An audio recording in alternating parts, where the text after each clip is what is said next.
Is that for real? Live from Studio B at KPRC Channel 2. Houston Life starts now. Well, a happy Friday indeed, August 21st. That news conference will get underway at any moment, but we're going to chat until then. Courtney, how you doing? I'm good. I'm good. I'm glad it's Friday. We already made it through the first week of the new time slot at 3 p.m. I know. How are you adjusting so far? I mean, pretty good. I only had one mess up on a news tease. I said catch us at 1, but that wasn't right. That's okay. I mean, how many shows did we do at 1 o'clock? More than 1,000 live shows. Right. It just kind of rolls off the tongue. Yeah, old habits die hard. And I hope Carmen, sweet Carmen, sent us a voicemail, called the station here today, wanted to know where we were today at 1 o'clock. We hope you check your voicemail because Derek and I, we called you back. We left you a message. So hopefully you're watching now. Yeah, I think one of our producers, Olivia, called Carmen as well. So Carmen, thank you again for your phone call. And we do have a great show planned for you today on this Finance Friday. Who wants to become a millionaire? Oh, no one. Yeah. Oh, okay. Never mind. Well, I do. That would be nice, right? Well, listen to this. A study shows that about 90% of U.S. millionaires are invested in real estate.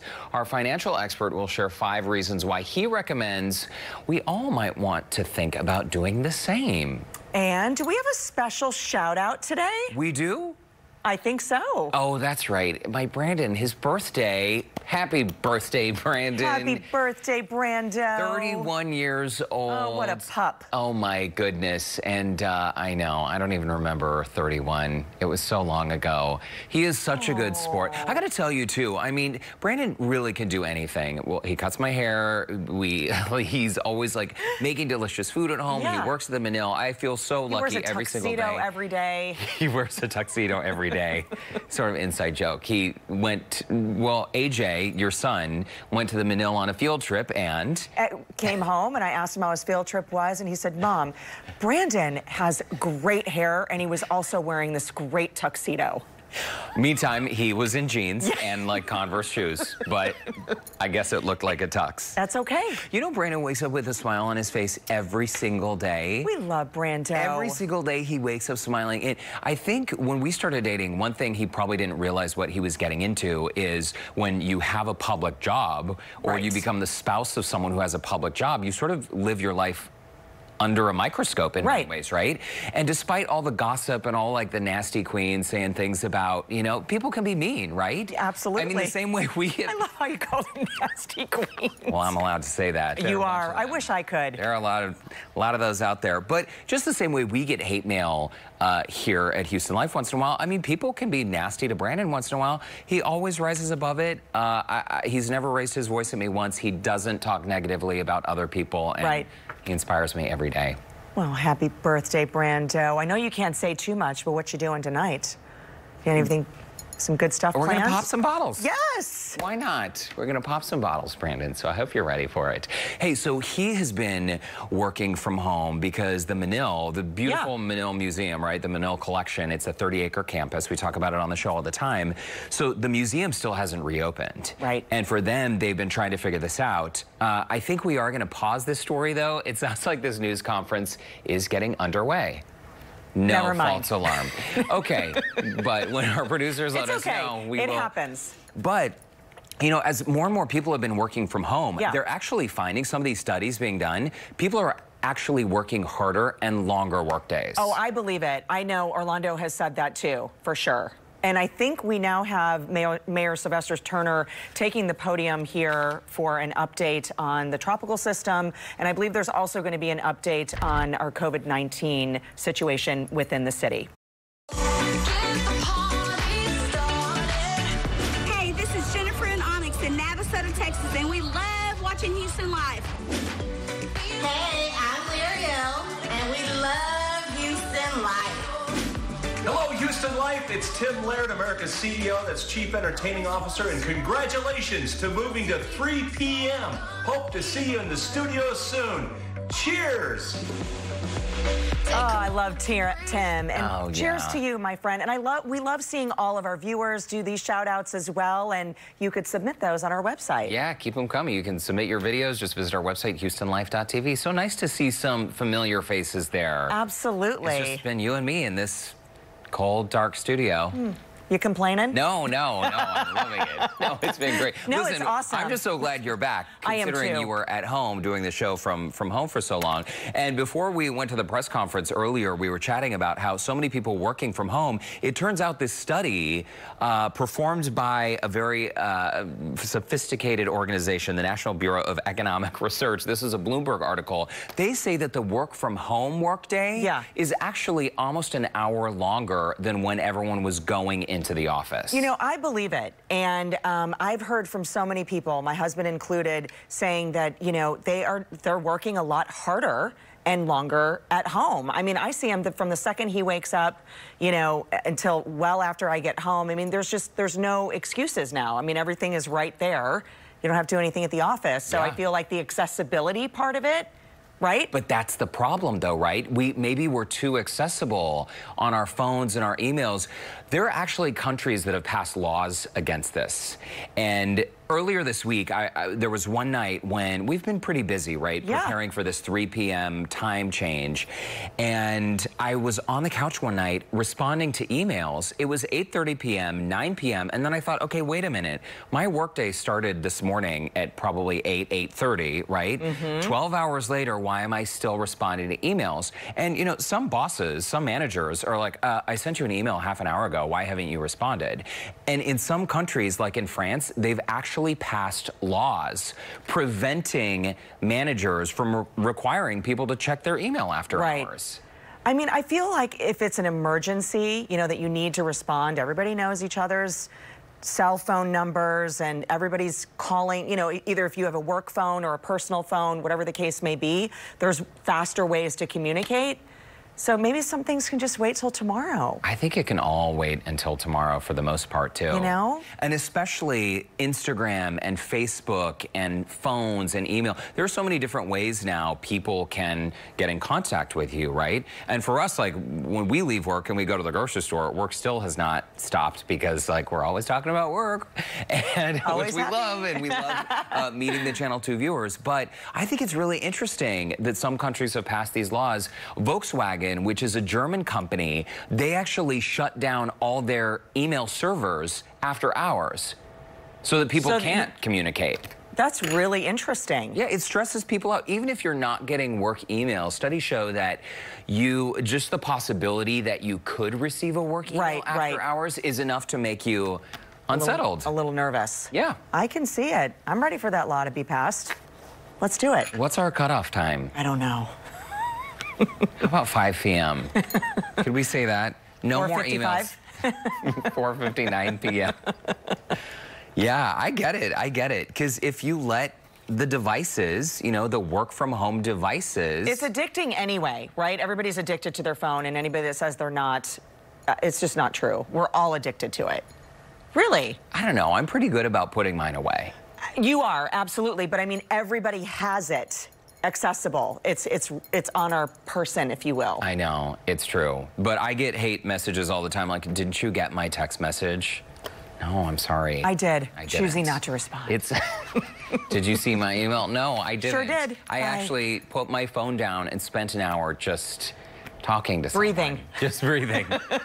All right. Well, we're going to have a lot of fun on today's show. The time now is 3:37 p.m. So, you know, just a bit of time left in Houston life, but still ahead. Academic, financial, and social tips to help college students navigate their first few weeks of school in the age of COVID-19. And next, it's Finance Friday. Find out how buying real estate could be a money-changing strategy.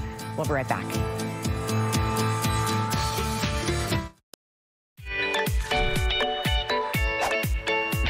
It is Finance Friday, and today we are diving into the strategy of building wealth through real estate investments. Certified financial planner and president of Shakiba Capital, Trevor Shakiba, is sharing 5 reasons why everyone should consider investing in real estate. Happy Friday, Trevor. Great to see you.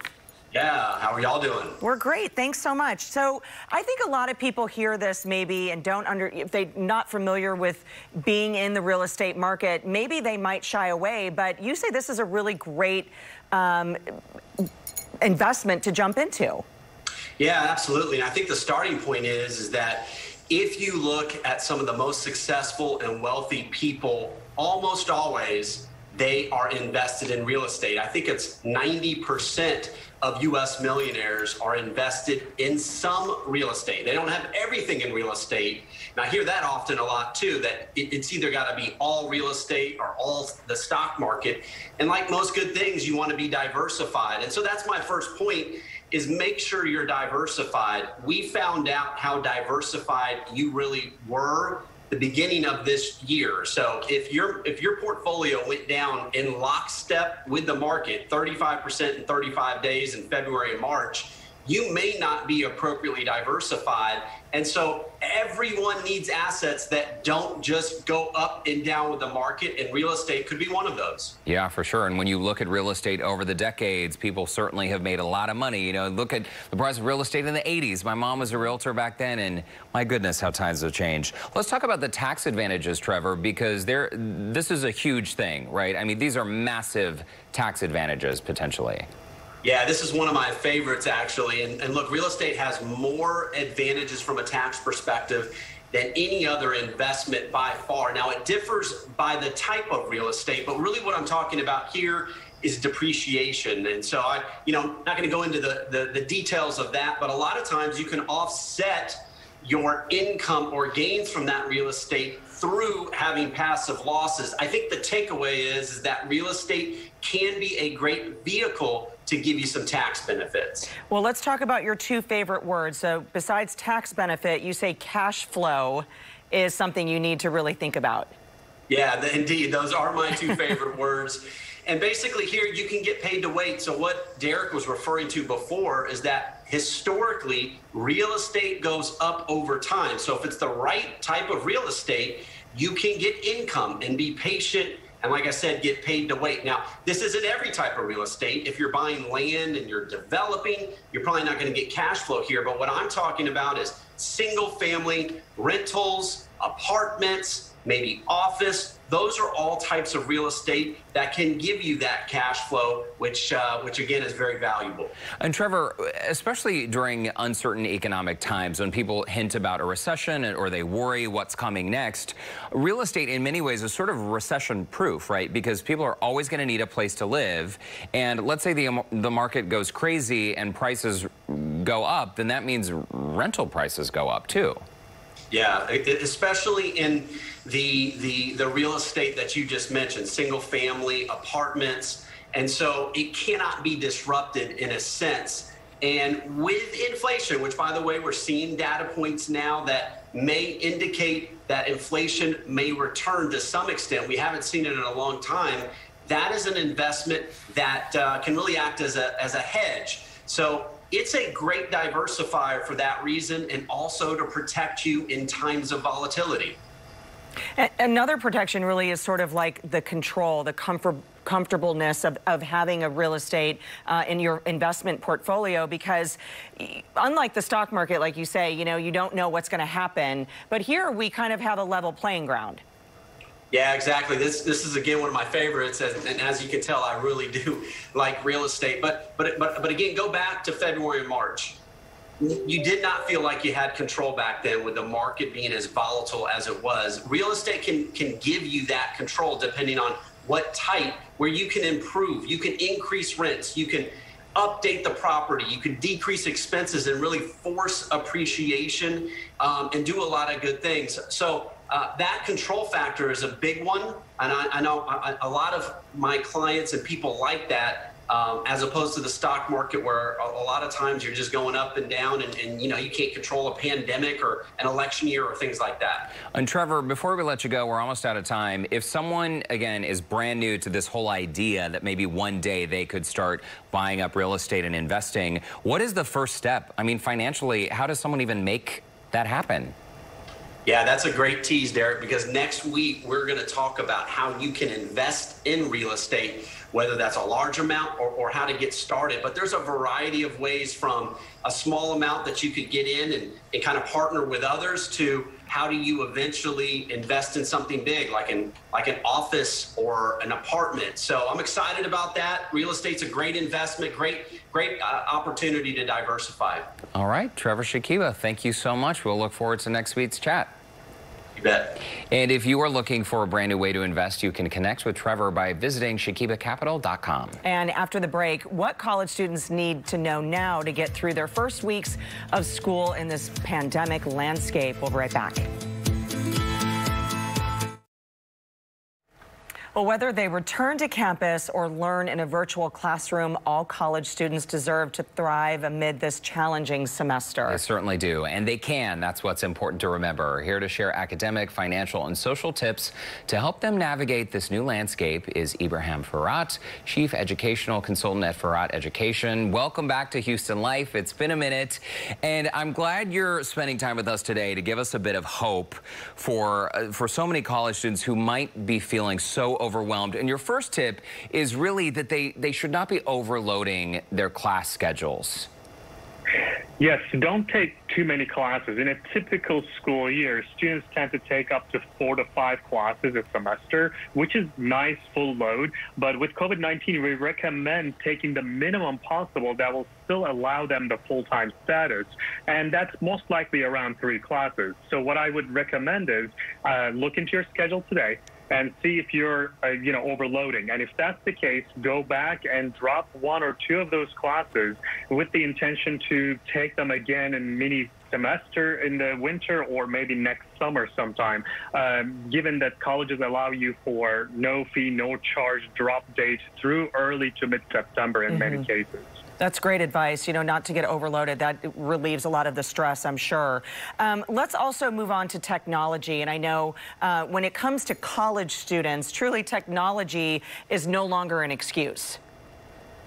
That is true. But when they were thrown into this virtual learning environment last spring, there were so many issues, server overloads and server lockouts and, systems not working. So colleges, administrators, professors, they've been lenient on the students during that time because we were all thrown into this uncharted territory. But this semester, I don't expect that to be happening. Technology is no longer an excuse. In fact, colleges have taken many steps to ensure systems work effectively. They allow learning platform trainings. They give trainings or as well as resources like computers or mobile hotspots to students. So students should be contacting those technology departments and really giving them the chance to tell them this is what I have and this is what I need to succeed in this semester. Yeah, definitely spend time getting to know those platforms. I remember, Ibrahim, when I was in college, professors would say office hours, schedule time in my office hours. And a lot of students out there might be saying, oh, well, I mean, virtual education, I can't do that. I can't go to office hours. But you say it is so critical, especially now that these students are engaging with their professors. That's correct. And what we've come to find is students tend to reach out to their professors when there is a problem. And by that time, it might be too late. And don't let your first conversation with your professor be the negative conversation. Call them, email them as early as this weekend before school starts and introduce yourselves, let them know that you're excited to take their class, and ask them what do they need to do to ensure they can succeed in their class. So what happens in a lot of times is if you don't ask, you're never going to find out how you can succeed. So professors love that kind of engagement early on, and they also want to connect you with other resources in the college like career services or alumni services to succeed. Okay, so we've covered sort of the academic advice. Let's move on to the financial advice. And this is really interesting on ways on how to save money. And you say to take a really good look at some of these dining plans on campus. Yeah, dining could get expensive. And we've found that many campuses around the country, especially now, most campuses offer meal plans that typically consist of buffet services. But with COVID-19 in place, students can expect to get packaged foods instead of hot meals. So students, for this first couple of weeks, they should really take their time to vet out the dining options they have. So instead of committing to thousands of dollars of meal plans for a semester or for a year, they can maybe make their own sandwiches instead of packaged sandwiches and save tons of money in the upfront. And Ibrahim, for students who maybe need some help financially, financial assistance, I mean, isn't that every student? Couldn't they all use financial assistance? What advice do you have for them? So if you're in need of financial assistance due to COVID, due to unemployment, underemployment of family, of parents, or anything, reach out to the financial aid office. They are your best advocates when it comes to paying for your education. If things have changed suddenly, they have plans in place and they have funds in place somewhere that will help them, help you go through that process. And also what we've found is some colleges allow tuition deferrals or tuition discounts depending on the program that you're in, depending on the college that you're in. So the tuition deferral, for instance, is a very interesting concept. You start school now and you don't pay until January, which is a new concept that came out of COVID.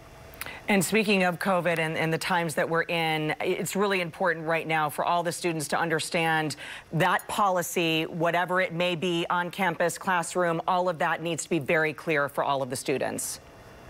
Absolutely. And what we've come to find in the last couple of days is flagship universities around the country have shut down again after reopening because those guidelines were not followed. So for those students who are starting college next week, I highly encourage them to review these discipline policies and guidelines as well, because colleges that have not opened yet having ramped up those discipline policies for students who don't follow those guidelines, and they should be wearing a mask or limit their social gatherings.